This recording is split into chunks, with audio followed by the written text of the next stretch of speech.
მოგესალმებით ასოციაცია ხერა 21-ის დისტანციური სერვისების ოჯახის ექიმი თამარ მაყრაძე.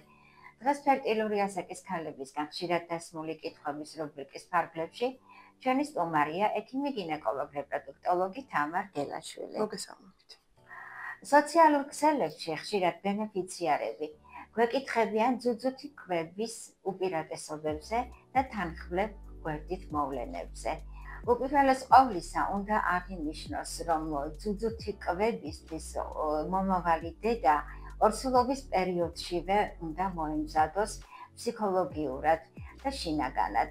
თუმცა მიუხედავად ძუძუთი კვების უპირატესობებისა, მომავალი დედა თავად გადაწყვეტს, გამოკვებოს თუ არა თავისი შვილი ძუძუთი. თამარ, რატომ არის მნიშვნელოვანი ძუძუთი კვება როგორც ბავშვისთვის, ისე დედისთვის? აღსანიშნავია, რომ ლაქტაციის პროცესში, ძუძუთი კვების პროცესში, ბავშვი დედისგან იღებს იმუნიტეტს, ანტისხეულებს, რომლებიც ებრძვიან სხვადასხვა დაავადებას. ასევე ბავშვებში, რომლებიც არიან ძუძუთ კვებაზე, ისეთი დაავადებების რისკი იკლებს, როგორიც არის შემდგომში განვითარებული დაავადებების რისკი. ეს არის შაქრიანი დიაბეტი ტიპი 1, ლეიკემია და ასევე სმენის ორგანოს პრობლემები. რაც შეეხება დედის მხრივ სარგებელს, ამ დროს ლაქტაციის პერიოდში საშვილოსნო აქტიურად იკუმშება და ეს უზრუნველყოფს დროულად მის ფიზიოლოგიური ზომების აღდგენას, ასევე ლუგინობის ხანაში სისხლდენის პრევენციას.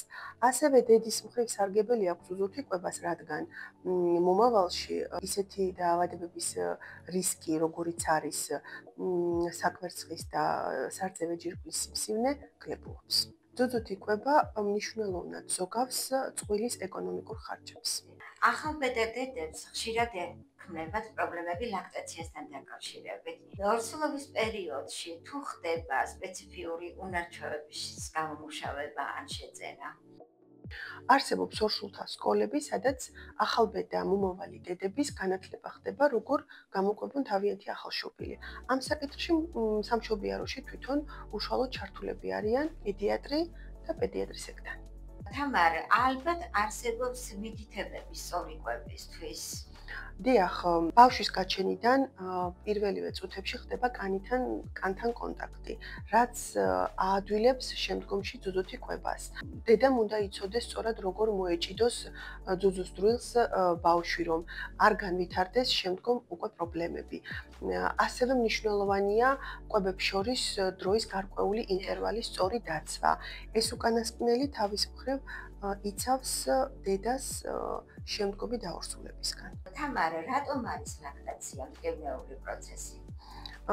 სანამ ამ კითხვაზე გიპასუხებთ, განვმარტავ ორ ტერმინს, ეს არის ლაქტოსტაზი და ლაქტაციური მასტიტი. ლაქტოსტაზი ნიშნავს რძის შეგუბებას, მისი პასაჟის, ასე ვთქვათ, ნორმალური პასაჟის დარღვევას. დიახ.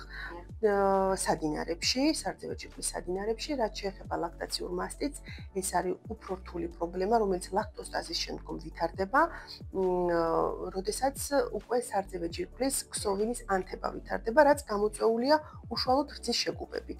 აი ეს ორი პრობლემა თავს იჩენს ლაქტაციის პერიოდში. ახალშობილის არასწორი მოჭიდება ძუძუს დრილზე იწვევს მის გაღიზიანებას, ტკივილს, შემდგომ ნახეთქების გაჩენას. აი ამის შემდგომ უკვე ვითარდება ის ორი პათოლოგია, რაც ჩვენ ვთქვით ლაქტოსტაზი, ლაქტაციური მასტიტი. რატომ არის რძის გამოწვევა აუცილებელი? გამოწვევის პროცესი თავის მხრივ ამსუბუქებს სისავსის შეგრძნებას სარძევე ჯირკვალში და მომავალი რძის გამოყოფას ადეკვატური რაოდენობით ასტიმულირებს.